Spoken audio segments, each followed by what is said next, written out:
Ciao a tutti, sono Rick. In questa seconda parte del video sulla Break Glowing Lamp di cui abbiamo visto il progetto la settimana scorsa, vi metto qua su il link se ve lo siete perso. Questa è la lampada assemblata e ora vedremo dopo di me, quindi nella parte centrale in cui ci sarà unicamente il video dell'assemblaggio vero e proprio, quindi con l'inserimento dei perni, dei pulloncini e diciamo la sistemazione della luce a LED all'interno del disco del freno. E poi ci rivediamo qui per le conclusioni finali e qualche ulteriore spiegazione in merito sempre alla lampada. A tra poco.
Eccoci nuovamente qui, avete visto l'assemblaggio, vi faccio un paio di, diciamo di delucidazioni ulteriori.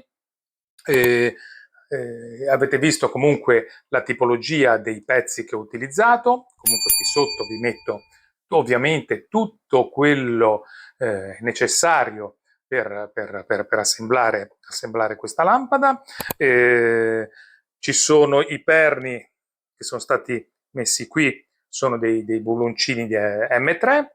Il disco diciamo è stato messo, l'ho messo in questa posizione perché è il filo, diciamo, ha un'unica uscita sul disco del freno da questo lato, ruotandola completamente dalla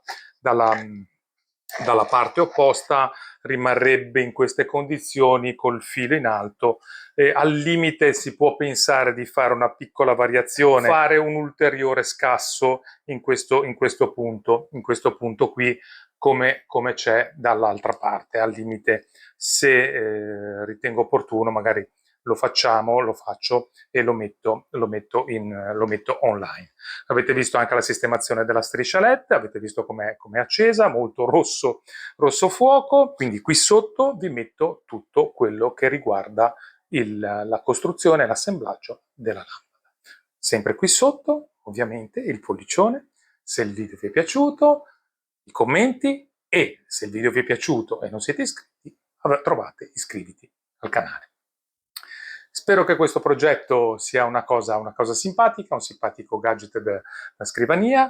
Ripeto, tutto è personalizzabile, quindi al posto diciamo del logo dell'Abarth ci si può mettere un logo, un cuore o quello che vogliamo noi.